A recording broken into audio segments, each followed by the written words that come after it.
2010, and Justin Bieber is quickly becoming the most famous kid on earth. He's 15 years old, grinning on red carpets, charming every talk show host in sight, selling out arenas before he even drops an album. He's not just a pop star, he's the most Googled celebrity on the internet. He was so big that they invented a word to describe just how crazy kids would act, getting panic attacks, passing out, screaming just from being near him. Bieber fever was a once-in-a-generation phenomenon. But now, 15 years later, a new video starts circulating online. Justin stands by the beach, hunched over in a hoodie, looking tired and exhausted as he's surrounded by paparazzi with their phones in his face, recording his every move. He yells at them, but instead of recognizing his cries for help, the whole world laughs. But it's not funny, it's haunting. Okay, maybe it was a little funny. It's not clocking to you that I'm standing on business, is it? But when you take a closer look at how Justin Bieber became this shell of his former self, the story that presents itself is worse than tragic. It's a story about how ever since the beginning of his career, his own life was never his. It's a story about how behind the smiling interviews, the record sales, the huge concerts, there was a pipeline of exploitation,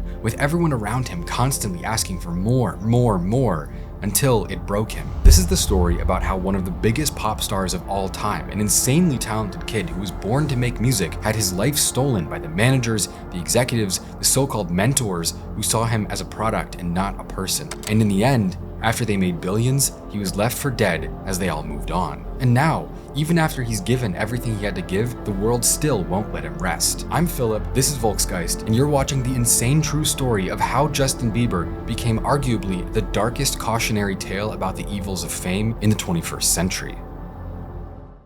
On March 1st, 1994, a baby named Justin Drew Bieber was born at St. Joseph's Hospital in London. Not London, England though, but Canadian London, a small city in Ontario that sits on the flat plains between Detroit and Toronto. And Canadian London just isn't known as the most amazing place to live or grow up. In fact, it's mostly known for having a slower paced lifestyle with a drug, crime, and homelessness problem, and not a lot of higher paying jobs available for its residents. It's the kind of place where the odds might be stacked against you if you grew up there. And Justin's arrival into the world was no different, because there was a struggle within his family that would define his early life before he was even born. His mother and father, Patty Millett and Jeremy Bieber, were just 18 and 19 years old. But even from the very moment he was born, his parents weren't there together to celebrate the moment. Instead, his father was sitting in a jail cell after being arrested for fighting in public. But that wasn't the only problem they were going through. Patty had been dealing with hardship for a long time. She had been a victim of sexual abuse, she had dealt with depression, and as a teenager, she even attempted to take her own life by stepping in front of a moving truck. It was only after surviving her attempt that she found the strength to keep going. But of course, that doesn't mean that everything was going to be easy. At first, Patty spent time living in a parental care center, a program to help young mothers learn how to raise their kids with support, education, and resources. Eventually, they moved out on their own, and Patty got a mother's allowance, a Canadian welfare program that gave her around $9,000 a year to help pay living expenses.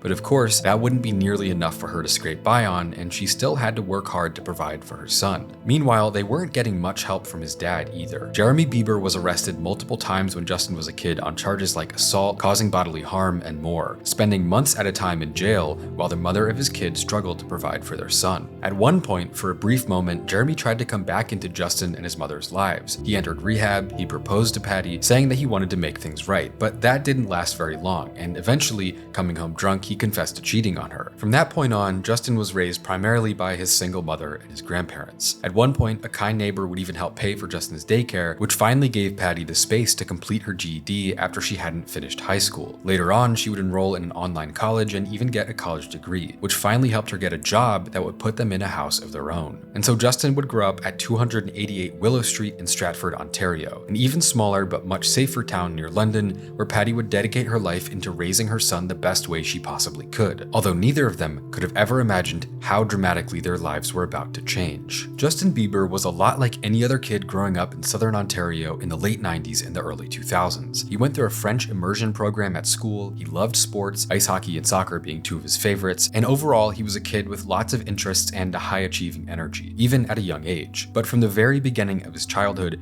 it was obvious to his family that Justin had a natural affinity for rhythm and sound. There's even a home video from when Justin was just 2 years old that shows him drumming on the side of a kitchen chair with surprisingly advanced timing for a toddler.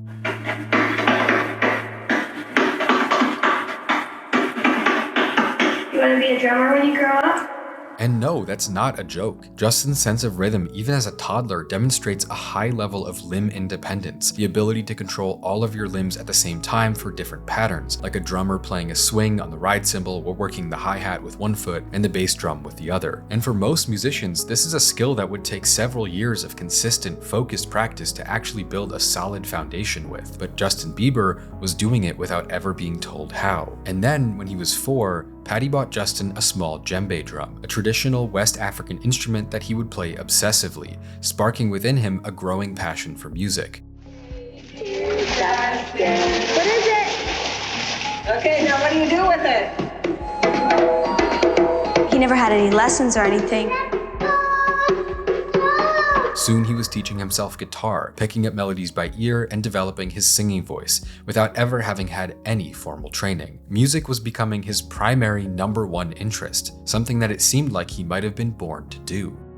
Eventually, Patty started driving Justin 2 hours out to the big city of Toronto to play the djembe drums in public. And that's where he had his first ever public performance on Speaker's Corner, a tiny talent showcase on Toronto TV where people could step into a recording booth and get a few minutes to do their thing. Justin brought his drum, and the story goes that he drew a small crowd of onlookers, one of the first signs that his family realized he really might have something special. But regular trips to Toronto were too expensive for Patty, and so Justin started playing music in public in the small downtown area of Stratford instead. He became a busker, a street performer, posting up with his guitar and djembe and playing and singing for anyone who passed by. Justin was a natural at capturing people's attention. People just couldn't help themselves from stopping to watch this little kid, only 10 years old, playing like he had 20 years of practice.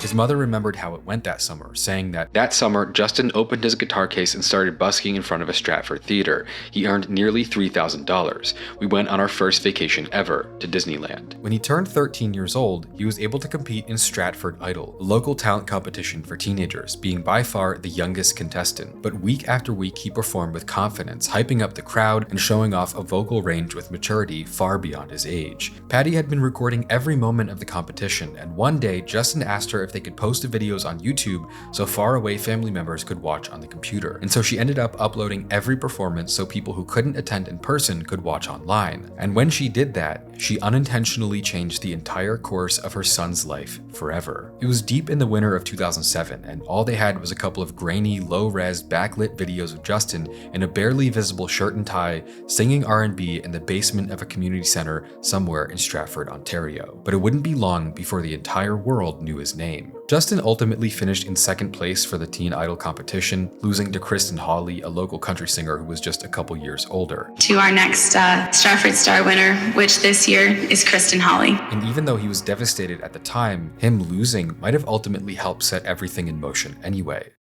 YouTube at the time had only been around for about 2 years. It wasn't the global powerhouse it is today. It was the era of Charlie Bit My Finger being the first ever viral video with just 1 million views. But Justin's mom kept uploading, and eventually the Justin Bieber channel began to take off in a way that no one expected. His unpolished yet kind of brilliant covers of R&B classics started racking up hundreds of comments out of nowhere. These were videos recorded by his mother and just uploaded for family members to watch. Reaching a worldwide audience was something that they didn't even imagine was a possibility. Don't tell me I ran out of time. Take the rest of my life. But Justin was unknowingly building one of the first truly online social media fan bases in the music industry's history. His mother managed the account all by herself, posting the videos, replying to comments, monitoring the page, and it was more attention than they ever could have imagined.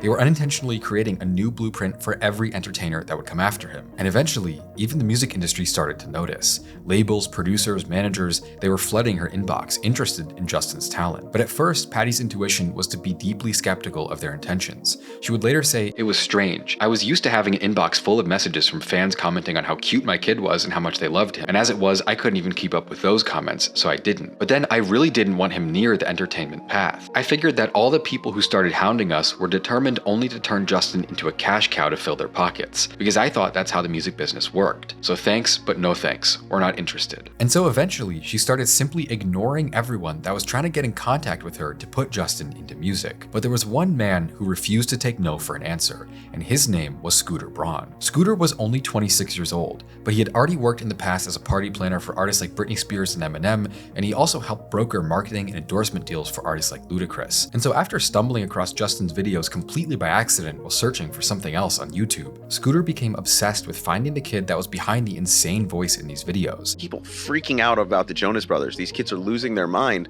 but I'm not necessarily a fan of the music. So I thought, man, there needs to be a kid who sings great angelic songs the way Michael Jackson did, because that angelic voice will make you believe in love again before you got jaded. So I had this idea of who that kid was, and that's when I saw Justin, I'm like, that's the kid. We saw him just on YouTube. Yeah, middle of the night. I went on to consult. I was making extra money consulting other people. I was consulting Akon on another artist.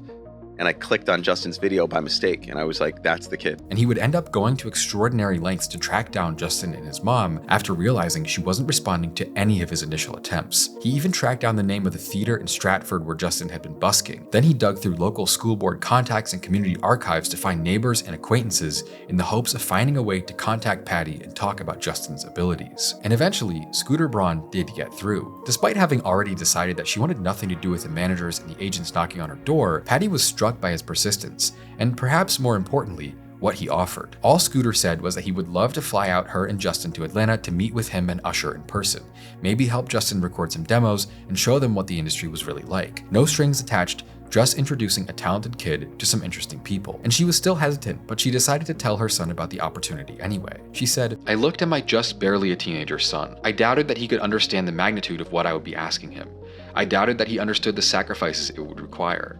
I doubted that he understood that this wasn't a joke, something we could afford to take lightly, like picking up a new hobby or deciding which pair of soccer cleats to buy. I closed my eyes, almost hoping that he wouldn't be interested so we could call it a day." But Justin didn't say no. His eyes lit up and he asked, "When do we get to go?" For Justin, it would be one of his first times on an airplane, and one of the only times he had ever left Stratford. In Atlanta, Justin stayed in Scooter Braun's penthouse. He recorded demo tracks at his studio, and he got to have a real glimpse at what life in the music industry might be like. The story goes that when Justin and Scooter met face to face, their connection was instant. They got along easily, and Justin was excited. But Patty would later say that she wasn't fully convinced that having him signed to a major label at 13 years old was even a good idea at all, and the trip ended with no contract signed. But Scooter didn't go away. He maintained a constant line of contact, and a few months later, in February of 2008, Justin met with two of his musical idols at the same time, Usher and Justin Timberlake, as part of a final decision on who he might sign with. And Justin Timberlake made some really high bids to work with Bieber, but eventually he dropped his negotiations with concerns that it might be confusing for two people with the same name to be working closely together on a label. But with such accomplished and trusted big names in the industry wanting to sign their son, it seemed stupid to turn down an opportunity that might change their family's life forever. And so at the start of 2008, Usher, a former teen star himself, signed a 13-year-old Justin Bieber to a new company called RBMG as part of a joint venture between himself and Scooter Braun, creating one of the industry's next big stars in the process.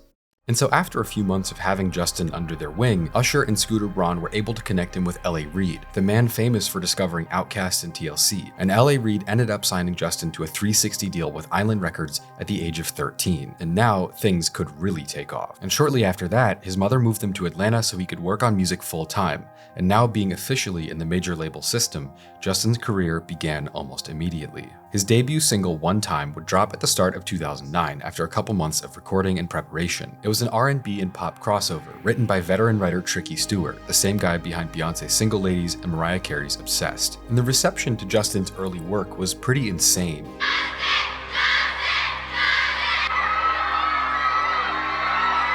His first song ended up peaking at number 17 on the Billboard Hot 100 in the US and number 12 in Canada, a pretty insane feat for an artist's first ever release. Before long, it was even certified platinum in multiple countries. Later that year, on October 6th, he dropped One Less Lonely Girl, another pop R&B song that hit the charts like crazy. When that song peaked at number 16 in America, it started to look like Scooter's hunch was right. Justin Bieber was born to be a star. And then when they sent him out on the typical new artist PR interview circuit, things went better than they could have ever imagined. Because Scooter might have discovered Justin on YouTube, but he wasn't alone. Justin's online fan base was already an insanely powerful force on a level that the music industry hadn't really seen before. In a lot of ways, he kind of created the blueprint for the social media following to mainstream stardom pipe dream that's still the method for most entertainers to this day. His early fans, they were the first stans. These kids were obsessed. In fact, the story goes that it was thanks to the engagement from his followers that Justin was even able to get so many interviews and shows to begin with. When he went on Ellen DeGeneres for the first time in the summer of 2009, the caption read, "Ellen's Twitter followers convinced her to invite a brand new musician to the show, Justin Bieber. Check out this superstar's first interview." Within that first year, he put out 2 more singles, Love Me and Favorite Girl, and those also did well enough that he actually ended up becoming the first artist to ever have 4 singles in the top 40 of the Hot 100 before putting out a debut album, and this was all at the age of 15. Justin Bieber got so big in that first year of putting out singles that he was even invited to sing at the 2010 White House Easter celebration in front of the president and the first lady. And if that's not enough, you can go over to the music stage and just have some fun with Justin Bieber.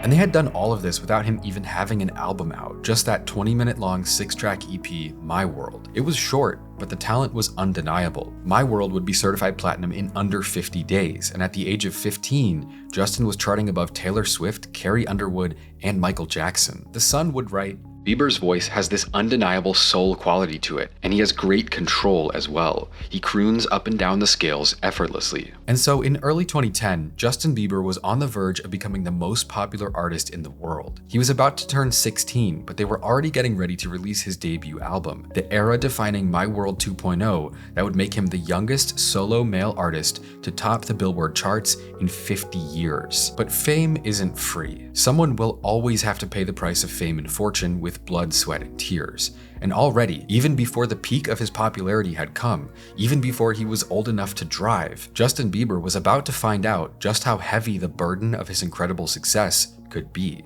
Justin was a natural entertainer. He always had been. Back on the streets of Stratford, Ontario, when he was busking in front of that little theater in his quaint hometown, you can even hear a lady say, "This kid should be famous," in the background of one of his videos. And then suddenly he was, because he and his team essentially weaponized his appeal to make him huge. He had it all. Adults thought he was charming, little kids were obsessed with him, he was unusually charismatic for a young child. At an age when most teenagers would be covered in acne, hiding in their rooms, he was up on stages performing with a confidence like he had been doing it his whole life. But hindsight is 2020. In 2010, it wouldn't have been easily possible to see what Justin was sacrificing during his rise to stardom. But looking back now, it's almost painfully obvious that even in the early years, the fame almost immediately brought a level of struggle to his life. He did a GQ interview many years later in 2021 where he talks about how exactly he felt about the attention on him back then. He tells a story about a trip he took back to Toronto not long after he signed his first recording contract, when he was still a kid, but already exhausted by what success was asking of him. He says, "I was working so much as this young kid that I got really sad and I missed my friends and I missed my normal life. And so me and my friend hid my passport. The record label was freaking out saying, you have to do the Today show this week and you can't find your passport and it takes a certain amount of time to get a new one. But I was just gonna do anything to be able to be normal at that time. So he hid the passport, but then he ended up confessing that he hid the passport and everyone was concerned and they asked him if he was okay, but then he went straight back into the machine. He did the Today show like he was supposed to. I had this dream to become the biggest superstar in the world," Bieber says now, but he was just beginning to find out what accomplishing that dream might mean or what it might cost him. At the same time, the reactions from his fans intensified quicker than ever before. In one video, Bieber is seen attempting to leave a concert venue as hundreds of fans surround his car, shouting and crowding the area. Bieber fever became this crazy once-in-a-generation phenomenon. It wasn't just about the music, though. It was hysteria, a cultural moment, something bigger than pop music. Crowds shut down entire city blocks just to catch a glimpse of Bieber.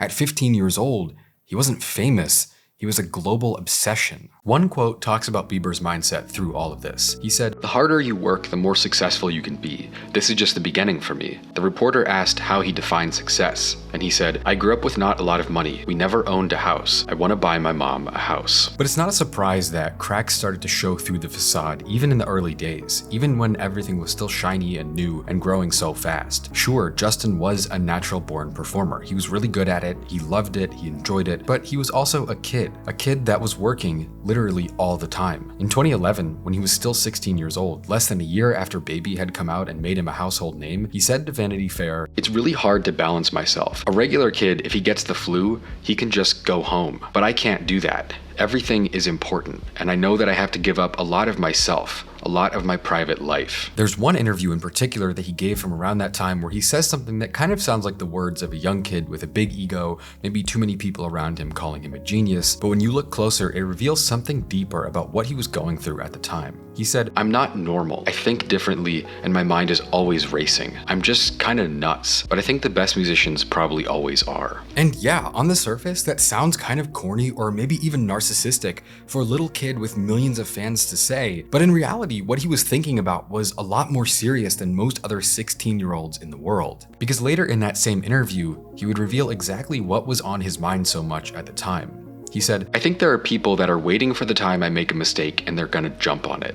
They're gonna be haters. I know I'm not going to make a life-changing bad decision, as some people before me have, because I've seen it happen too many times. I could be my own worst enemy, but I don't want to mess this up." And all of this was around late 2009, early 2010, at a time when Justin Bieber couldn't have possibly known that he was basically predicting his own future, for better and for worse. When they dropped BEE-bär in January of 2010 as the lead single for his debut album, Justin went from a rising teen idol to a full-blown global superstar with a household name. The song BEE-bär wasn't hugely different from anything he had made before. As usual, it was an R&B flavored pop song written with help from Tricky Stewart and The Dream. It got good reviews. Critics thought it had a great chorus and a nice urban mainstream crossover with a feature from Ludacris. It was nothing truly out of the ordinary versus what he had already released. But within a few weeks of the song's release, right around the time he turned 16, he became the second most Googled artist worldwide, behind only Lady Gaga. The song's shelf life would be crazy. After 6 months, the music video for BEE-bär was the most viewed video in YouTube history, a record it would hold for almost 3 years. To say the least, Scooter Braun's plan to make Justin a star had worked well. Maybe, looking back now and seeing where all of this would lead, the plan had worked a little bit too well. Because at the same time, it also became the most disliked video on the entire platform just as quickly, with more than 12 million thumbs down. Justin's first full-length project, My World 2.0, was a massive success. It made him the youngest male artist to debut at #1 on the Billboard charts since Stevie Wonder in 1963. And the album was actually pretty good. The mixture of mainstream teen pop and radio-friendly R&B, it complements Justin's young vocals really well. And the contents of the songs are romantic without being sexual. It's friendly, it's innocent, and it sounds good. It's definitely aimed at younger people, but they did that without sacrificing the quality of the music. Songs like Runaway Love and You Smile, they still hold up today.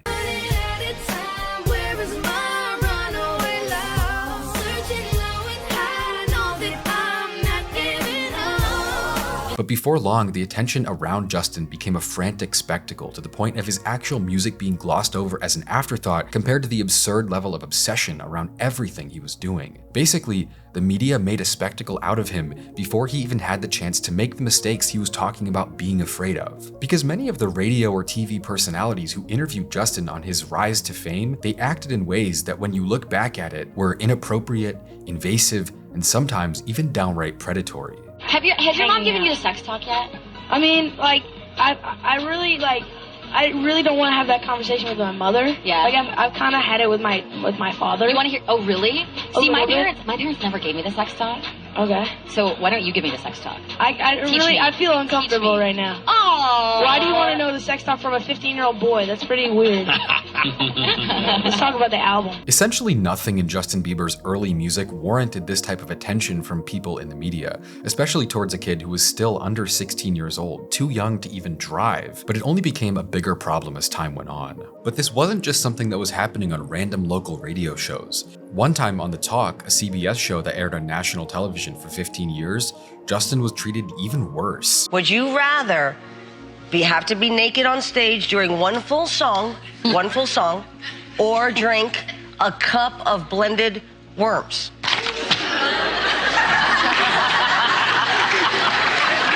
Answer, Justin Bieber. I have like little girl fans. I can't go. Okay, imagine that. I will squeeze your face. No. I will squeeze your face. If you had to date one of us by.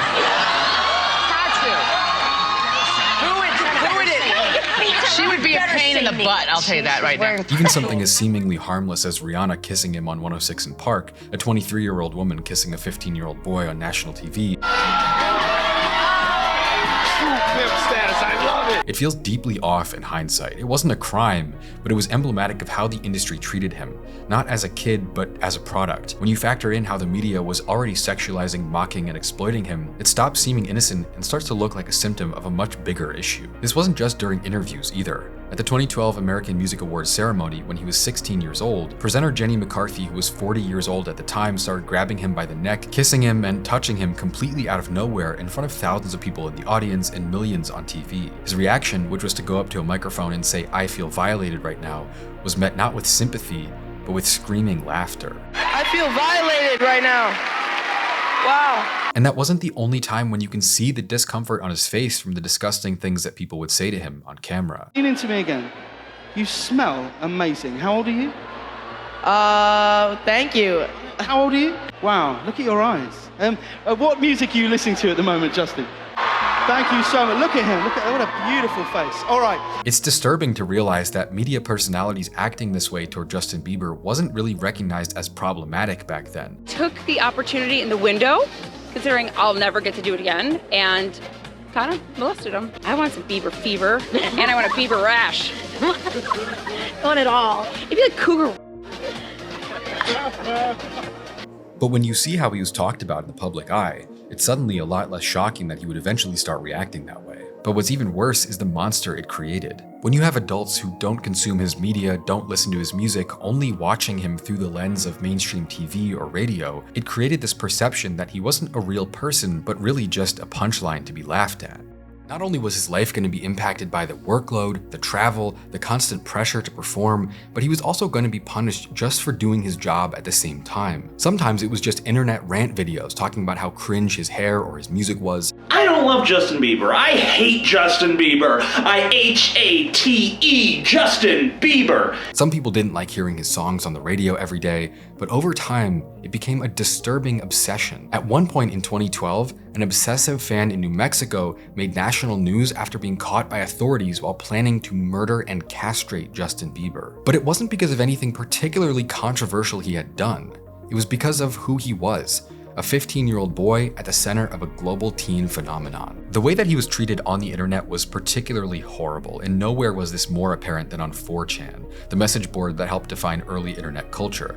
And people there launched a viral campaign to send Justin to North Korea, obviously a cruel joke, but it picked up 500,000 signatures on a petition. Other people spread false rumors that he had syphilis, they hacked his YouTube channel to show a fake death announcement, they replaced his Last.fm page with pornographic images. For a kid who was just good at singing pop songs, the internet turned his adolescence into a public humiliation ritual. But the backlash wasn't just confined to online trolls. At one point, at a basketball game at Madison Square Garden in 2010, the Jumbotron camera cut to Justin. Instead of the usual applause that celebrities might receive, he was met with a wave of boos, while his own song, Baby, blared through the stadium. Some kids in the crowd were cheering, but they were easily drowned out by thousands, if not tens of thousands of adults booing a 15-year-old kid. Here the half cheers, half boos here at the Garden because they just put up Justin Bieber on the big screen there. You see, of course, say, why would you boo the kid?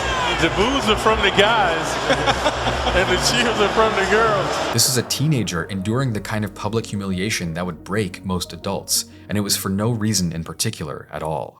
But despite the storm of negative media attention around Justin, one thing was for sure where the dust settled from My World 2.0. Like him or not, he was now the biggest male artist in the world after just one album cycle. But still, the scale of Bieber's next leap in popularity would surpass the whole world's expectations, both for people who hated him and loved him. The first official tour he went out on was a massive arena tour that would go on for almost a year and a half with more than 125 shows. And at first, it was unreal. A brand new artist with a giant hit song and he's already selling out huge arenas. Baby had only been out for 6 months and he was performing in Malaysia, Brazil, Peru, Spain, Singapore, Ireland. His first ever tour had shows on 5 continents. It was insane. Even more wild was that it wasn't a lip-synced, choreographed pop routine. He was performing live every night with a full band or even by himself with just a guitar in front of tens of thousands of people at a time, back to back every 3 days, city after city, country after country for over a year. But when the extremely demanding tour schedule started to take a toll, his voice began to show signs of strain, and the dream come true moments he had imagined since childhood began to feel like a burden. What? You tell me, scale of 1 to 10. 7. -3. Was not a 4. Justin needs rest. I mean, that's really our best friend at this point. My voice sounded good in a couple of them. Here are your voice notes now. He's giving it everything he's got. But doing 86 shows for any vocalist is a lot to ask. And this was the moment when the dream started to blur into something darker, where the demands of fame began to outweigh the joy of performing. But at the same time, there was no chance of slowing down. Justin was still just a kid, but the industry had already decided he was going to be a machine. At this point, Justin was so famous that the paparazzi would chase him down the highway in LA at 100 miles an hour just to get a photo of him while he was calling the cops to beg for help. News broadcasts would report he sounded more like a scared teenager than a mega pop star, without realizing at all just how poignant their comments would later become. Hello, I have like 5 cars following me. It sounds like the scared voice of a teenager, hardly the voice of a mega pop star. Do you know the people that are following you? No, I don't. They're driving really reckless. They just will not stop following me. By 2012, Justin had been under a microscope with no breaks for years straight. At this point, the strain started to show. During a trip to London, he lashed out at paparazzi who were following him relentlessly, yelling at them, cursing at them, and nearly getting violent as they insulted him from a distance. What'd you say? You heard what I said, man. What'd you say? You heard what I fucking said, mate. Lose your fucking bouncer. Lose your fucking bouncer. Lose your fucking bouncer. But the issue was, no matter how much stress he was dealing with at this moment, no matter how overwhelming his career had become, taking a minute or slowing down was not an option for Justin Bieber. We have to remember that Justin Bieber wasn't the only person making money from his career. For the people around him, he was a golden goose. He had become a massively profitable asset, and that's a pretty key part of the pop star business that I think most people forget about. Chris Hicks, who was executive vice president at his label back then, spoke openly about the financial strategy behind Justin's career. He said, "So many artists have internet traction but can't attach it to anything and make money. We monetized every corner of my world. Every record we released charted." For the label executives, Justin's career was a big investment that needed to make a profit. And it did. The tour for the first album grossed $50 million. There were hundreds, if not thousands of people who were all making money off Justin's popularity. The machine that forms around a superstar like this, managers, promoters, engineers, merch companies, label assistants, brand deals, media coverage, tour assistants, people working security at the door, when it gets big enough, it becomes very difficult to turn it off. At this point in his career, Justin Bieber was essentially, from a business standpoint, a franchise, a product, the same way a Marvel movie or a TV series would be, and he was making a comparable amount of money. Justin Bieber was a business. Basically, even if he was starting to show the early signs of being burned out or tired or needing to slow down, he was too big to stop and acknowledge it. And that's exactly one of the factors that's destroyed many artists' lives or even killed them over the years. Amy Winehouse would play shows completely blacked out on liquor, and no one on her team would cancel the concerts or get her help. It ended up killing her. Britney Spears, Michael Jackson, Kurt Cobain, there are countless examples of people who have ended up losing everything or worse when the toll of fame became too heavy to bear. But still, the scale of Bieber's next leap in popularity was about to surpass anyone's wildest expectations for just how big he would get. Because in late 2011, when he was still 17 years old, a new era began. He still had a boyish voice, he was still pretty fresh-faced, but to signal his new, more mature style, he got rid of the bowl cut that defined his look for the last couple of years. Look, this hair is gonna be gone.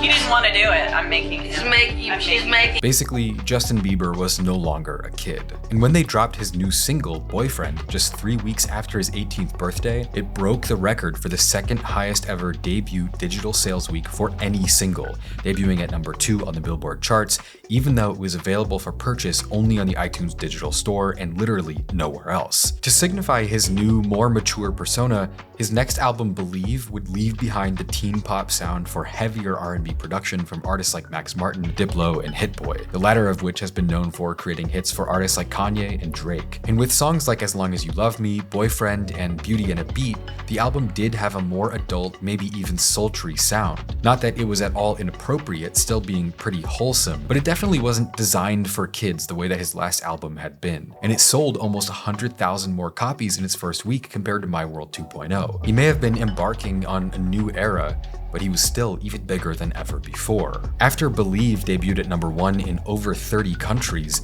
they released Believe Acoustic, which did the same, making Bieber the first artist to ever release 5 #1 albums before the age of 19. He had the most followed account on Twitter. He was still the most searched male artist alive. And the tour he would go out on for the album grossed over $200 million, with 150 shows around the world. Over 100 of the stadium shows sold out in minutes. At this point, the level he was on was insane. They were selling out arenas in Chile, Guatemala, China, South Africa, Russia. It was unbelievable just how internationally loved this kid was. They were making enough revenue to fund a Hollywood movie just off the work of one teenager singing and dancing around the world. In London, they did 4 days in a row at the O2 Arena for a total of $5 million in sales. But on the third day of his London shows, toward the end of the concert while they were performing the chorus for Beauty and a Beat, Justin stopped dancing and singing, kind of stumbled forward to put his hands on his knees, and then slowly walked backstage without a word. When reports came out, it turned out that he had become lightheaded while dancing and even ended up losing consciousness completely once he got backstage. But the show went on, and after a 20-minute break to get oxygen, he ended up finishing the setlist and even went on to do the final London show the next day with no delays. But it didn't stop just at a moment of exhaustion during the long tour. These small hiccups were just the beginning. And what no one could have predicted, despite all the signs, was just how drastically his image was about to unravel as the pressure that had been building since he was 13 years old finally reached a breaking point. As far back as 2009, Justin had predicted that he would face more and more scrutiny as his career got bigger. Of course, I think that there are people waiting for the time when I make a mistake and they're going to jump on it. I could be my own worst enemy, but I don't want to mess this up. And while the Believe tour represented an even crazier peak in Justin's worldwide popularity than the already insane My World era, off stage at the exact same time, his image started to shatter in a way that would change not just how the outside world saw him, but the trajectory of his life. Even when he was just a little kid with a high voice and a bowl cut, the media had done everything in their power to create a spectacle out of him. But even if the hatred he had been a target of before was unwarranted and bizarrely zealous, in some strange way, it started becoming a self-fulfilling prophecy. But now, his breakdown wasn't a gradual decline. It was a lot more like a rapid spiral out of control throughout 2013 and 14 that almost destroyed his career and took his public image from wholesome, likable young kid to a punching bag that was seen as narcissistic and was widely hated. But if they had hated him for no reason before, now they would have more than enough justifications to hate him forever. Every week it was something new. Sometimes it was nothing more than antics. He egged his neighbor's house, he showed up late to concerts. At one point, he visited the Anne Frank Museum only to say, hopefully she would have been a believer, as if only she hadn't died at age 15 in a Nazi prison camp. It didn't stop there. The day after he fainted on stage in London, he got into a fight with paparazzi and slapped a camera out of one of their hands while yelling insults. That was around the same time that he was detained in Germany for bringing his pet monkey into the country illegally, only to end up abandoning it there instead of fixing the paperwork. This was also around the same time he made international headlines for peeing in a mop bucket at a New York nightclub while screaming "fuck Bill Clinton."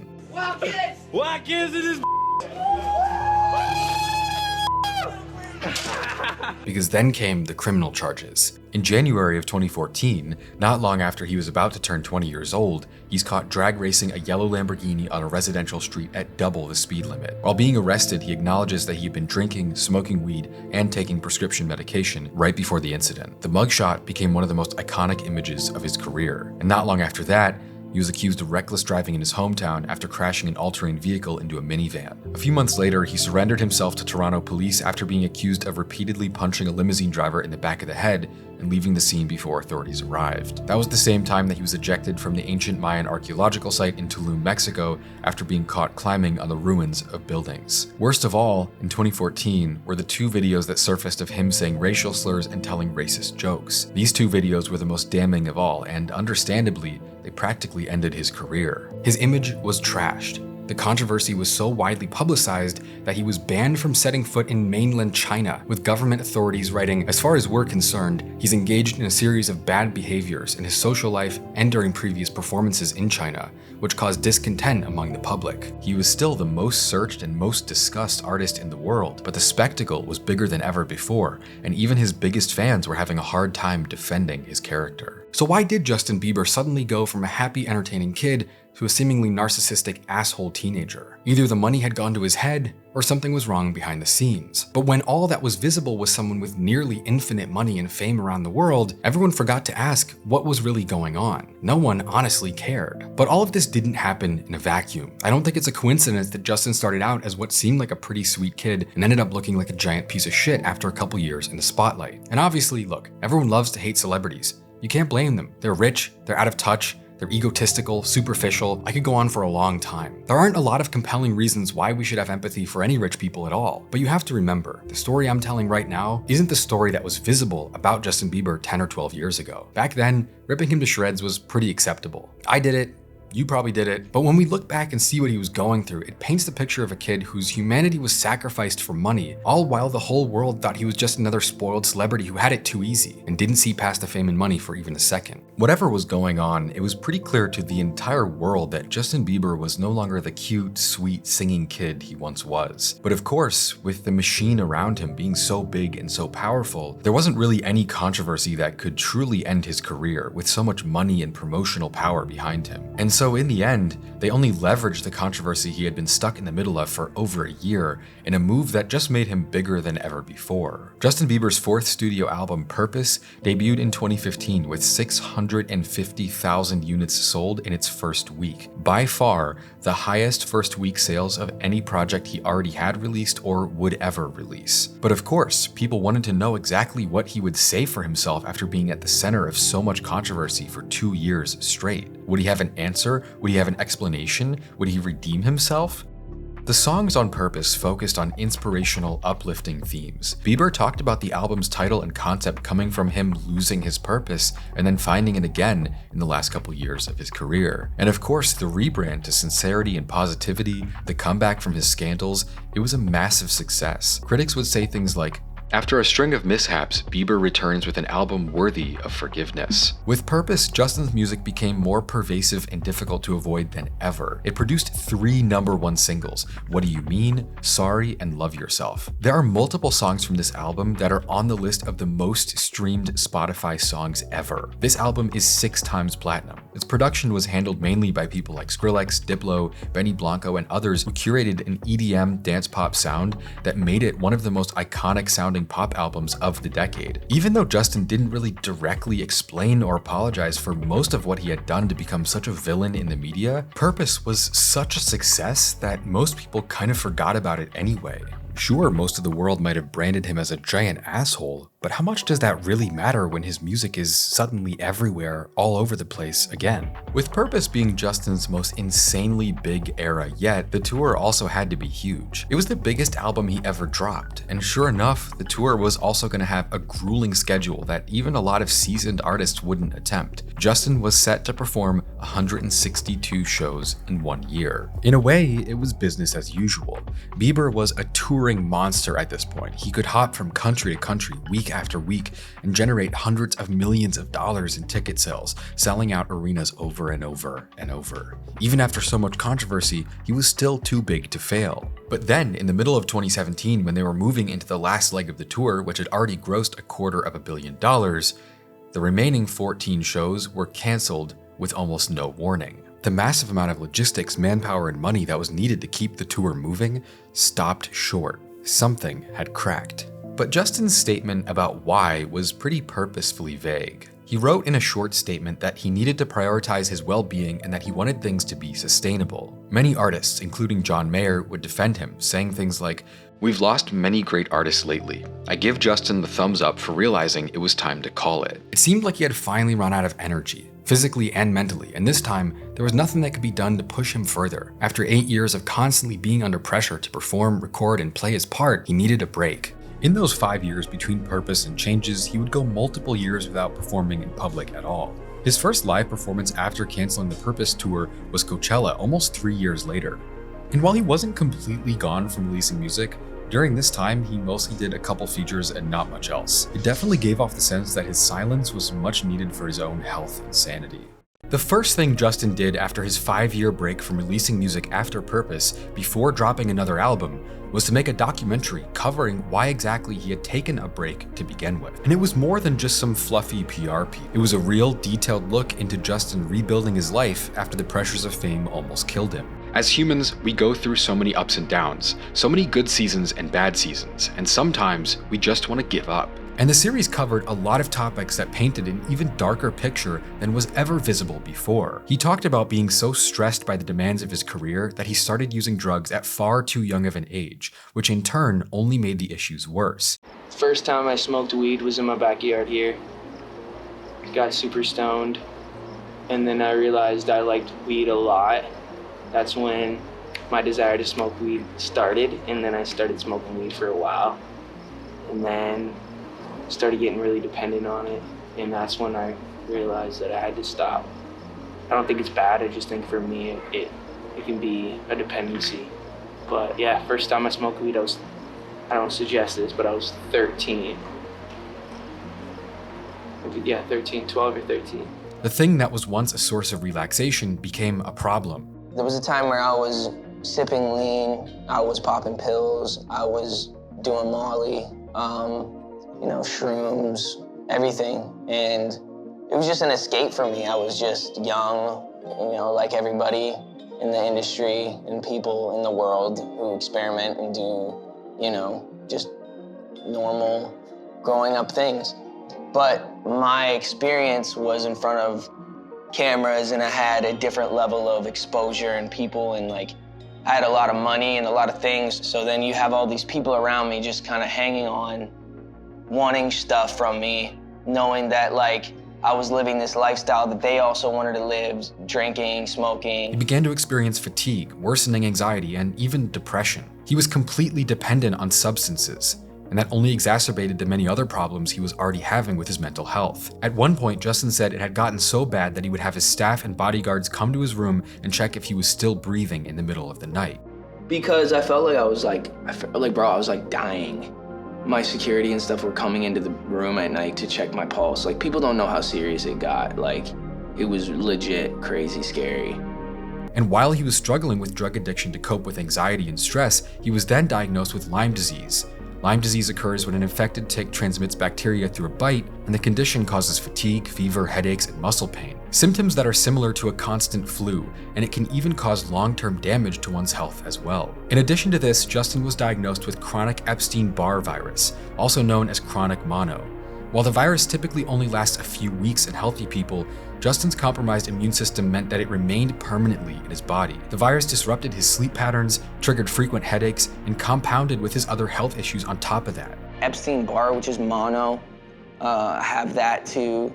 That in itself, mono, makes you really sick, and it makes you feel really tired, and some people can't get out of bed because of it. He saw a psychiatrist in Los Angeles who diagnosed him with bipolar disorder and gave him lithium without ever looking at his brain. When I looked at his brain, he wasn't bipolar. Dealing with several chronic illnesses explained why he's been so distant and fatigued in recent years. He's dealing with chronic illnesses. It would be a life-changing medical situation for someone who isn't touring around the world for half the year, let alone someone who is. But for a lot of people who watched the Seasons documentary, it was their first time realizing that Justin Bieber was a person. For years, the media had profited so much from telling negative stories about him that that was the only perspective people knew. The way that I've told this story is looking back. In 2009, no one cared that people were inappropriate towards him in public, or that he was around Diddy, or that his team was having him tour around the world every day out of the year, or any of that. To the outside world, Bieber was a cocky, narcissistic rich kid, and even though he didn't really start out that way,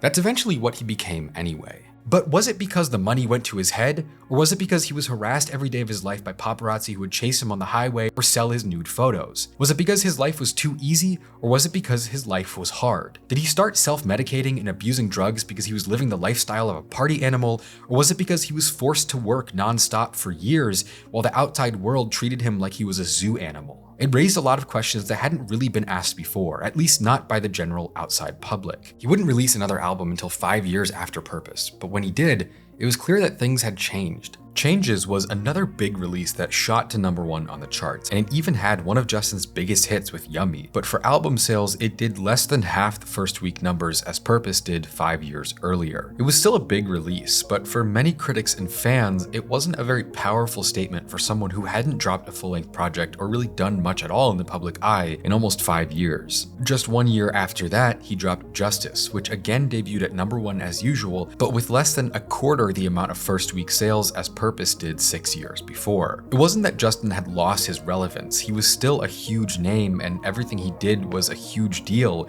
but he wasn't quite as much in the PR cycle, the promotional cycle, the way he used to be, and the numbers reflected that. Of course, that isn't to say at all that he's fallen off. In 2022, Justin Bieber broke the record for the most monthly listeners of any artist on Spotify, passing 95 million, over a year after his supposedly underwhelming Justice was released.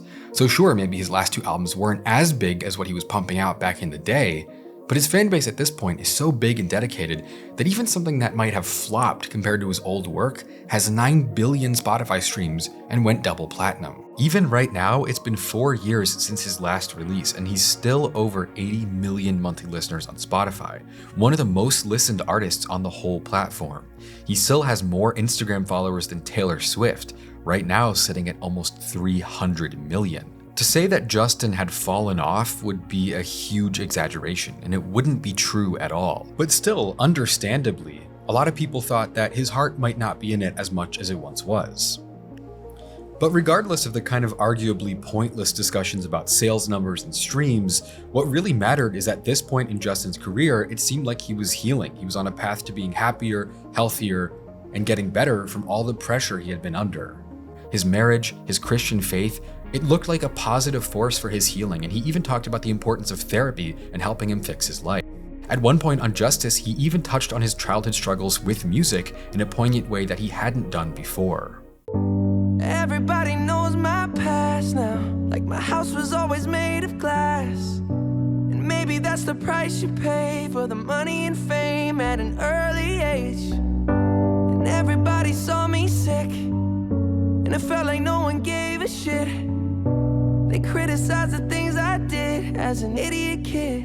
So after taking a couple of years off to heal from the chaos and the stress of a childhood stolen by the spotlight, and then coming back as a more positive, self-assured person with 2 albums that his fans loved, getting married, finding a relationship with God, it seems like Justin mostly left the spotlight and got on the right path towards healing. And so almost no one would have predicted that by 2025, he would be more in the spotlight than ever, with the media continuing to scrutinize his every move as his life seems almost to be unraveling worse than ever before, with the whole world watching. Even without releasing an album in 4 years and only appearing occasionally in industry contexts, the name Justin Bieber still makes headlines every week. But now it's for stuff that's far more personal than his music. It's about the signs that he's emotionally, mentally, and spiritually exhausted.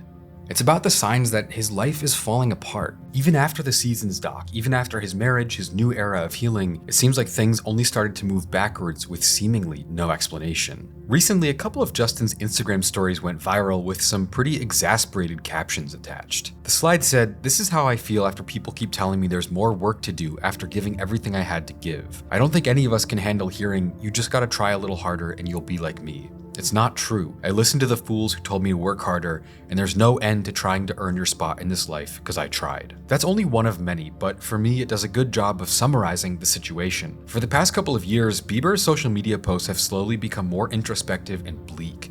He's talked about feeling drained, numb, and unworthy. In one post, he said he felt like he was drowning due to years of suppressing negative emotions. "I was always told when I was a kid not to hate, but it made me feel like I wasn't allowed to have it, and so I didn't tell anyone I did." He explained that by hiding his emotions, he was left feeling overwhelmed and unsafe. "I think we can only let hate go by first acknowledging it's there. How couldn't we feel hate from all the hurt we've experienced?" The mental turmoil he went through even manifested itself physically. Recent photos show him with a gaunt, hollow-eyed, tired appearance that led to people calling for him to get help before it's too late. The narrative around Justin being on the brink of a breakdown or worse, it's louder than ever. Hundreds of articles and videos are published every week, all alleging that he's losing his mind, falling apart, Whatever paints the most enticingly negative picture about the singer's personal life gets spread around the internet like wildfire. On the other hand, the narrative has become completely incomprehensible, with rumors following incoherent structures like a lightning strike. In some cases, he's healing and taking time to be with his family. In other cases, he's an awful husband that hates his wife. Sometimes they'll publish a post about him being a good dad to his son. Other times, it'll be about him ignoring the kid to have a breakdown in public. Whatever it is, he's still the focal point for thousands and thousands of articles, posts, and videos every single day. The internet, Justin's fans, morbidly fascinated onlookers, everyone was searching for an explanation on how Justin ended up in this state. The Seasons doc, knowing he has a chronic illness, knowing about his drug use, that didn't seem like a full explanation for just how he ended up this down bad. At first, people were drawn to conspiracy.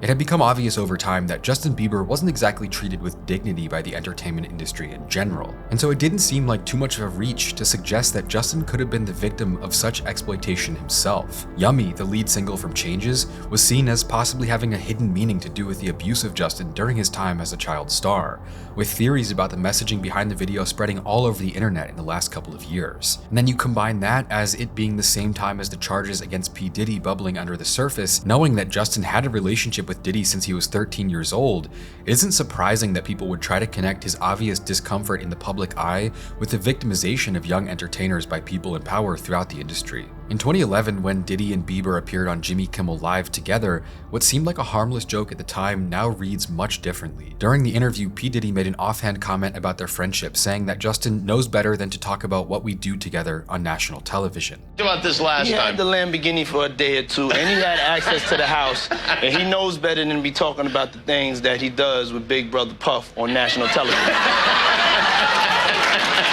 Oh, apparently not. Everything ain't for everybody. But as of now, Justin has denied any involvement in the case and has said out loud that he was never a victim. Whatever the case might be, the entire situation around Justin started to feel undeniably dark in the last couple of years. The saddest part is, though, that you don't need conspiracy theories or hidden messages to see just how severely the industry mistreated Justin and the toll it took on him. In reality, it all happened in plain sight, and today, it's nothing if not obvious. But the truth was devastatingly simple. While people searched for puppet masters and secret connections, the real story had already played out in broad daylight. A young talent was pushed to his absolute limits by an entertainment machine that valued revenue over humanity. The straightforward explanation has always been looking us in the face. The music industry's exploitation of young stars isn't a theory, it's a business model. It's just how it works. The systematic wearing down of child stars doesn't happen in secret meetings or through coded messages. It happens in public. Grueling tour schedules, endless media appearances, abuse from the paparazzi, being forced to put on a happy face no matter what's said to him or about him, having to record constantly, the constant pressure to maintain an impossible standard of perfection. The real tragedy is that the entertainment industry consumed Justin's life and turned him into a spectacle for money. No matter what caused his pain, though, the problem at the end of the day is that Bieber is so big he can't even suffer in peace. Even if he isn't making music, even if all he's doing is expressing his pain into the void, even if he's gone from entertainment in general, he's too big to be left alone. There's too much money they can make off his name to let him heal in peace. Even now, Justin seems like he's far from healing. It's become almost a self-fulfilling prophecy. The more the media hounds him, the more he struggles, but that only gives the media more content to hound him with. It's the cycle of exploitation that's all too familiar. Justin being only one in a long line of entertainers who have become so big that the media will never leave them alone. Even if he goes into hiding or disappears from music forever, which he almost already has, he'll always be a subject of fascination. In the last year or two, it's reached a breaking point as the cycle has gotten a lot worse, and it all points towards one depressing, horrifying fact about Justin Bieber's life. But it wasn't just the label executives or the managers that treated him that way. It was the people who he turned to behind closed doors for help that did it even worse. His finances, his faith in God, even his marriage, they were all supposed to be a safe haven. But when you look close enough, you start to realize that the problem was never just fame. The problem was that there was never anyone in his corner that wasn't trying to get something from him. In 2018, Justin Bieber married Hailey Baldwin, a model and the daughter of actor Stephen Baldwin, and at first it seemed like a truly positive change in his life. When they seemingly got engaged out of nowhere in late 2018, this narrative popped up that Hailey had been practically stalking Justin over the years, with people citing moments where she was seen in the same place as him multiple times without knowing him since the beginning of his career. Whether or not that was true, though, it didn't stop the media from turning their marriage into a circus either way. Their relationship, like everything else in Justin's life, became highly publicized. Photos of them circulated online while he was still on and off with Selena Gomez, and some people went as far as to accuse Hailey of being obsessed with Selena, claiming that she copied her style or tried to look like her to please Justin. TikToks and conspiracy threads were spreading the idea online that there were a lot of overlaps between Selena and Hailey, and this put their relationship under intense scrutiny. Recently, Hailey opened up about the situation, saying, "People have made me feel so bad about my relationship since day one, saying they're falling apart, they hate each other, they're getting divorced. It's like people don't want to believe that we're happy. I used to try and act like it hurts less and less, and I tried to think that you get used to it at a certain point, and this is how people are going to be. But I realized that it doesn't actually ever hurt any less." Still, even his marriage remains under constant media scrutiny, with tabloids regularly publishing speculative stories about his relationship troubles. Despite both Justin and his wife repeatedly addressing these rumors, the media narrative persists in analyzing their every interaction, making her look like an obsessed stalker and him like an absent, hateful husband who would rather be somewhere else. His marriage, which is supposed to be a personal refuge, has become yet another spectacle for the public's consumption. And obviously, this video isn't about Justin Bieber's marriage, because that's an entire topic on its own, but I think it's safe to say even that wasn't off the limits for the onlookers. But Justin Bieber's marriage isn't the only aspect of his personal life that's been subject to endless theories and discussion in the last couple of years. The other, perhaps even more personal side of his life that's been equally as insane of a spectacle is his religion. Bieber has been outspoken about his religion and the balance and the meaning it's provided to him ever since he was a kid. But even when turning to spirituality to help him heal and live a more fulfilled, meaningful life, Justin has only been met with more blatant exploitation, with his faith becoming yet another source of media speculation. But you can hardly blame people for being interested in. Many of the people he's been involved with on this journey have had dubious intentions at best. Carl Lentz, the megachurch pastor from Hillsong, New York, that baptized Justin and served as his spiritual advisor, was fired from the church he worked at in 2020 for breaches of trust and moral failures. Not long after that, the wife of another pastor from their network publicly accused him of manipulation, control, abuse of power, and sexual abuse towards her when she had worked as the Lentz family's nanny between 2011 and 2017, during the time that he was active in Justin's life as a Christian advisor. He admitted to all of it about 2 years later, also opening up about a prescription drug addiction at the time, among other examples of infidelity. Justin is no longer associated with Hillsong, and Hillsong has since been the center of countless other controversies, but in the mid-2010s, Carl Lentz was a focal point in Justin's life, and at one point he even stayed at Lentz's house for several months during the height of his PR issues. Even more strange though, Bieber has also been associated with a group called Church Home since 2010, being introduced to the lead pastor Judah Smith by his mother, who thought that Judah could help him grapple with the increasing pressure of fame through a lens of faith. Judah is a 6th-generation pastor who founded the church in LA after he and his wife supposedly felt a calling to show compassion for celebrities grappling with addiction, mental struggles, and the emptiness of fame in spite of their success. Since founding their church, they've attracted many people, including Selena Gomez, the Kardashian family, Lana Del Rey, and others who attend their services that focus on a youth-friendly preaching style with hipster fashion and progressive messaging. And over the years, the relationship between Judah Smith and Justin Bieber became notably close, with Smith even officiating his wedding in 2019. However, it started to look like Judah's influence over Justin's life may have grown far beyond what most people would consider normal for a pastor's spiritual guidance. Ryan Good, the co-founder and creative director of Bieber's Drew House clothing brand, ended up leaving the company entirely when Justin brought Judah Smith on as a member of the board, calling Church Home a cult and eventually even losing all contact with Bieber over the issue. There were even reports that Bieber and Smith confronted Scooter Braun to challenge him over his Jewish background and moral values. Away from his relationship with Bieber, though, Judah Smith, who has over 700,000 Instagram followers, has also been involved in several scandals, many relating to his preaching of homophobic values, and in one recent case, his church's rehiring of a man who was previously found to have sexually assaulted someone. In 2005, he wrote an article where he said that homosexuality is a sin the same as murder and rape. But of course, the issue above all is that churches like Hillsong and Church Home don't really feel like holy places of worship. Instead, they're kind of more similar to cults of personality, wrapping worship in trendy clothes and superficial preaching, selling spirituality like it's a lifestyle brand. But even while turning to the church for stability and guidance, The never-ending cycle of being watched and having his personal choices used for content still doesn't end, with even the people he looks to for personal guidance using him as leverage to put themselves in the spotlight for their own selfish reasons. But another person that Justin got connected with at church home was Lou Taylor, an infamous talent agent and a board member at the church, who he would then hire to work as his financial and business manager. He ended up firing her in 2024, but if the rumors are to be believed,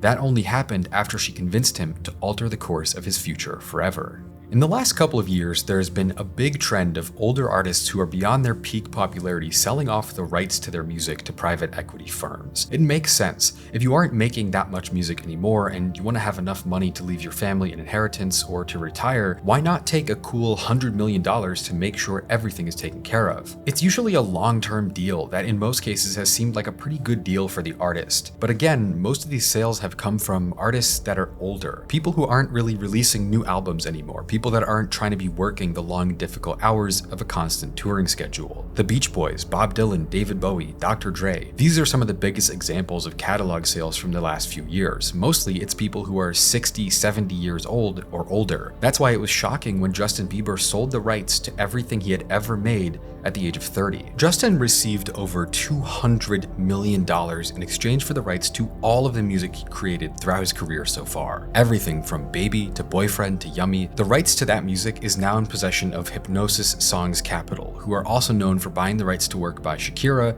Mark Ronson, Neil Young, and other artists. But more than anything, the news kind of struck as being almost nonsensical. Bieber is only 30 years old. He's still making a lot of money off his catalog, being one of the most popular artists on streaming platforms. Why would he cash out so early? People were left wondering what made Justin make this decision, and whose idea really was it? In the end, the smoking gun pointed at Lou Taylor. She wasn't just any talent agent or business manager working in Hollywood. In fact, she was one of the people who was directly responsible for Britney Spears being placed under a conservatorship back in 2008. But the point is that anyone who helps negotiate a catalog sale like this stands to earn a pretty huge commission. And given what we know about Lou Taylor's career history, it's plausible that she convinced Justin to sell his catalog even if it was or wasn't a smart financial decision. So is it possible that someone who had a leadership role at Justin's church and years of experience brokering deals for entertainers would selfishly convince a vulnerable Bieber to sign away the rights to everything he had ever made to get herself a quick 10% commission in the form of $20 million? But either way, at least he now had enough money to last him a lifetime. With less pressure to create, tour, perform, he could sit back and take care of himself. Or at least, he should have. But somehow, the story only gets worse from there, because as it turned out, he in fact did not have enough money to last a lifetime, and not even selling off the rights to his musical legacy could fix that. Because it turns out that Justin was only able to get about half as much for his catalog as he could have if he owned the masters for his recordings. But in that case, he never did. The deal that Scooter Braun and Usher signed him into back when he was 13 years old, that was a 360 deal that gave Universal Music perpetual control of everything his albums would ever earn for royalties. Justin could only sell his publishing rights, but he did completely. And now he would never receive another penny from the countless hits he created and performed again. The other problem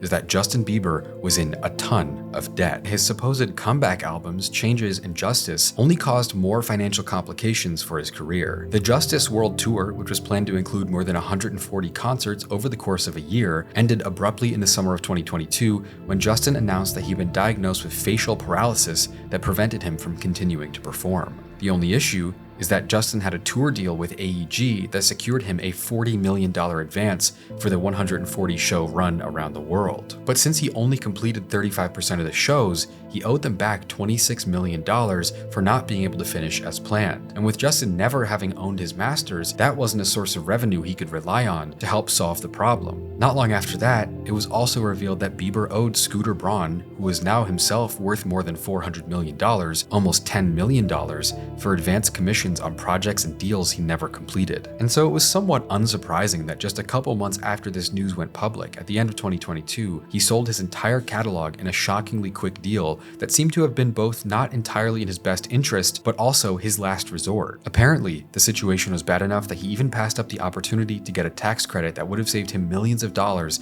if he had waited just 1 month to sell the catalog, but instead chose to sell it immediately and deal with the consequences later. It's surprising and disappointing to see that even Scooter Braun, who literally discovered Justin when he was a kid and helped him build his career from the ground up, ended up making more off Bieber's career than he did and ends up at odds with him over money. And sure, Scooter Braun has a right to collect money he's owed, but the situation highlights the way that Justin was taken advantage of in the industry as a kid, putting his trust in people who were ultimately being paid to manage him properly and then ending up with no ownership over his masters years later, having to sell what little he does own just to keep his head above water. Meanwhile, the people who signed him are making more money off his career than he did, all from a deal that he got into at the age of 13. And so it begs the question, how did Justin Bieber get into this situation? Whose fault is it? Is Justin a victim? Did he run his own life into the ground? How did he end up where he is today? Obviously, Justin Bieber isn't an angel. He's made a lot of choices that people consider narcissistic, self-centered, hurtful. In 2019, he posted on Instagram,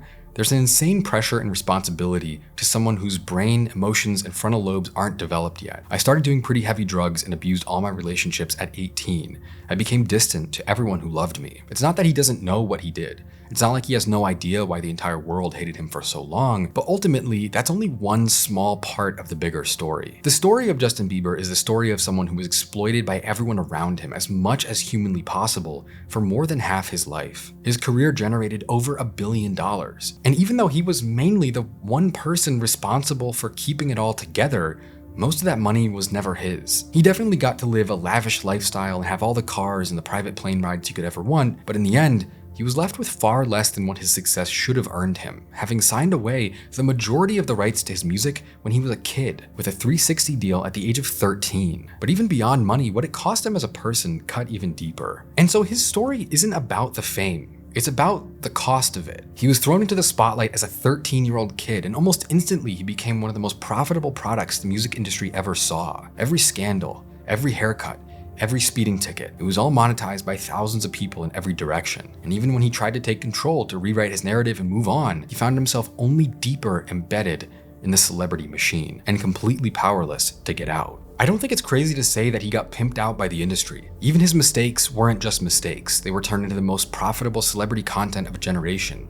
He became so big that even when he tries to hide, they find a way to make it news. And now, with the world watching the final stages of him falling apart, with the weight behind his eyes seeming heavier than ever, it still hasn't stopped. The world got what it wanted from Justin Bieber. But what did he get in return? A couple of fancy cars and a burden so heavy that it looks like it might kill him? After growing up in a dysfunctional, struggling family in a small town in Canada, Bieber signs to a major label in a 360 deal at the age of 13. But despite him making relatively wholesome, friendly pop music, journalists, interviewers, and tabloids over-sexualize him and make a mockery of his persona, resulting in him becoming a joke in the eyes of the general public. And that creates a monster. Not out of him, but of everyone else. Adults who don't know his music are watching this gross content about him, and it quickly becomes an all-out harassment campaign with some of the most disgusting reactions possible to everything he does, no matter how innocent the actual content of his music was. Baby, his big breakout single, became the most viewed and the most disliked YouTube video at the same time. He's essentially working non-stop, touring, recording, promoting over and over. He gets so tired of the demanding schedule that he's hiding his own passport to avoid having to go back out on the road for the 1,000th time in a row. He stays positive. He talks about wanting to buy his mom a house, mentioning how growing up without money, he doesn't want to waste the opportunity to help his family. At one point, he says, "I think people are waiting for the time when I make a mistake and they're going to jump on it, but I don't want to mess this up." But eventually, he does anyway. It begs the question, how much do you really need? How far do you need to go? For every great thing that Justin Bieber achieved, he's followed by another issue. In the end, it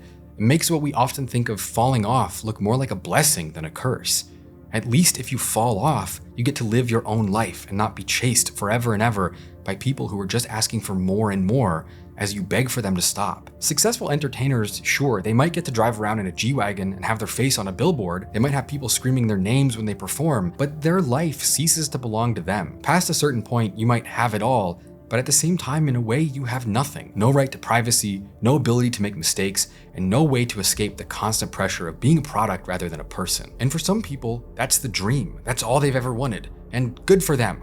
I don't support it, but that's your choice to make. The only problem is that Justin Bieber didn't get to make the choice. He didn't understand or know that this is where it would go when he was a little kid signing a contract with a major record label who would then go on to use him for decades. It's hard for us to imagine. Justin Bieber, with all of his money and access, isn't happy? It's difficult to be empathetic towards that. He's a rich guy, everyone loves him. Why would he have mental issues as a result of fame? He could just go get therapy. He could just go drive his Ferrari. But at the same time, by acting that way, we're becoming part of the problem. I think we all understand that buying a supercar and having a therapist isn't really going to fix your personal issues. I think we would all go insane if there were paparazzi chasing us on the highway, millions of people analyzing the inner dynamics of our marriage, having every moment of our lives turn into clickbait headlines. Justin Bieber isn't the first or the last person who's been through this. He's just who it's happening to right now. Britney Spears, Michael Jackson, Amy Winehouse, that's just 3 examples of people whose very existence was fed into a machine and spit out for content. The faces change,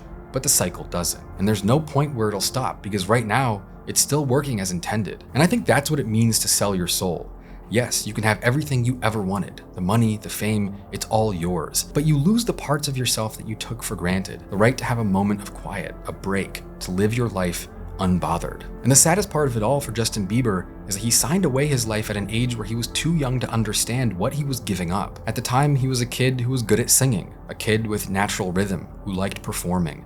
The biggest thought in his head was helping his mom buy a house, something they'd never been able to do before. He didn't know it would cost him his life. And so 15 years later, he's cursed to live the rest of his life in an empty, stressed, tired state of anxiety. Even worse, the people who are supposed to help him have only attracted more problems and negative attention. Everyone from his managers to his spiritual advisors to even his family has had unclear, allegedly selfish motives. Meanwhile, the whole time, things for him have only gotten worse. It's a reminder that we don't need conspiracies or hidden truths to see just how evil the entertainment industry can be. Everything that was done to Justin Bieber happened in broad daylight. And of course, they didn't even try to hide it, because what happened to Justin wasn't a mistake. It was the system doing what it was supposed to do. What I call a tragedy, they call business. And you can only hope that somehow, eventually, Bieber might find a way to live out the rest of his life the way that he wants to. I'm Philip, this is Volksgeist, thank you for watching. There's a documentary I've made that I want all of you to know about, but it was actually too much for YouTube. It's a documentary I made about the history of violent music with all of the raw footage included, talking about bands that committed murder and burned down buildings over their music, performers that hurt the audience or destroyed the concert venue or threw poop at their fans as part of the show. I think it might be obvious why ultimately it's not on YouTube, because it just isn't a YouTube video. Danger Music is a Nebula original, funded by and exclusively available on Nebula because of their mission to be the best place for creators to make work that we couldn't make anywhere else. They gave me the resources to make the best documentary I possibly could, and I think it turned out really great. Nebula is a platform I own and co-founded with other creators as a place where we can elevate ourselves to a level beyond what we were previously capable of. We've come together to create our own platform, and it's quickly becoming the most interesting, fastest growing independent video platform anywhere. It's not our safe haven, it's not a place to hide from the rules, it's a place to grow and blossom into something completely different. Nebula has produced originals like Lindsay Ellis's Ballad of John and Yoko, which dives deep into the unintended consequences of the murder of John Lennon. It's a beautiful documentary exploring one of the strangest stories in modern music history. And they have even more interesting shows like the in-depth geopolitics show Modern Conflicts or Jet Lag, which is a travel game show where the players use the literal real world as their sandbox. It's a unique concept which is exciting and wouldn't be possible without Nebula. We're even producing movies this year. One of them is Dracula's Ex-Girlfriend. It's coming out in a few months and it got covered in Variety, one of the most popular entertainment magazines in the world. So Nebula is becoming the answer to the question, how do you make art or content that's as high quality and interesting as traditional media without the corruption and exploitation associated with that industry? I've always wanted to take my videos to the next level and make them more substantiated and more interesting than ever before, and Nebula is enabling that for our entire list of creators. Better stories, better production value, taking creators to the next level is what Nebula is all about, and it's only getting better as time goes on. So if you want to join a platform that's pushing entertainment forward, enabling us to make things we never could have made before, you can get access to exclusives like my Danger Music documentary and high-quality, thoughtful videos from hundreds of other creators like Adam Neely, Todd in the Shadows, Polyphonic, FD Signifier, Bobby Broccoli, and countless other storytellers. You should join Nebula today. So go check out my show Danger Music or Jet Lag or The Ballad of John and Yoko by going to nebula.tv/Volksgeist to get 40% off, because Nebula is only $30 per year when you use my code. Not only is it the most interesting video platform anywhere, it's also affordable. I even have a Nebula exclusive class breaking down my entire video production process from writing to graphics and more, which I think a lot of you would enjoy as well. It's not just any project, it's my project, and it's a project you don't want to miss out on.